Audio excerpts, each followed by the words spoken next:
மலர் சிலம்படி வாழ்த்தை வணங்குவான் வால்மிகு குருதி அரசு குறைவிழா உயிர்கள் வாழ்கணம் நிலையரங்கள் வாங்க நெற்றமோ வெளிமல்க மெய்மகள் விளங்குக நீதி விளங்குக விளங்குவல்லார் அரவ பார்வதி பதையே அரவ பார்வதி பதையே என்னாந்த சமனே போற்றி என்னாந்த சமனே போற்றி பார்வதி பதையே. காலையில 9 மணிக்கு சங்காபிஷேகம் ஆரம்பம். சாயந்தரம் 5 மணிலேருந்து 4 நாள் அபிஷேகம் இருக்கு.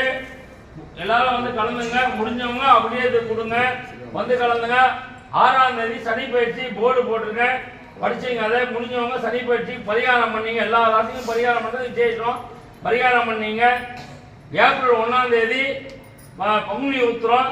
பங்குனி உத்திரத்துக்கு பால் குடம் காவடி குடம் முதல்ல புக் பண்ணிங்க. கடைசியில் வந்து புக் பண்ணணும்னா கிடைக்காது. முதல்ல புக் பண்ணீங்க, ஏன்னா நிறைய ஆஃபர் இருக்கு. முதல்ல புக் பண்ணீங்க, வந்து கலந்துங்க. எல்லாருடையும் கலந்துங்க.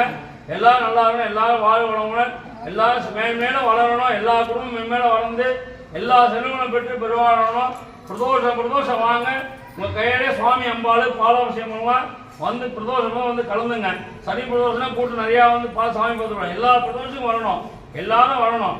அந்த 1 மணி நேரம் வந்து வீட்டில் என்ன வேலை இருந்தாலும் ஒதுக்கிட்டு கோயிலுக்கு வந்து அந்த பிரதோஷ நேரத்தில் வந்து சுவாமியை தரிசனம் பண்ணிட்டு உங்கள் கையில் சுவாமி அபிஷேகம் பண்ணிட்டு போங்க.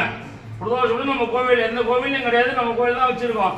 பிரதோஷம் உங்கள் கையிலே பாலாபிஷேகம் பண்ணலாம். வந்து பாலாபிஷேகம் பண்ணி சுவாமியை தரிசனம் பண்ணிட்டு போவோம். வாங்க எல்லாரும். 6ஆம் தேதி சனி பயிற்சி. நாளைக்கு மகா சிவராத்திரி. காலையில் 9 மணிக்கு சங்காபடி ஆரம்பம். 10:30 மணிக்கு சங்காபடியும் வந்தீங்கன்னா உங்கள் கையில் சங்கம் எடுத்து கொடுத்து அபிஷேகம் பண்ணலாம். வாங்க. சாயந்தரம் 5 மணிலேருந்து நைட்டு ஃபுல்லாக பூஜை இருக்கு.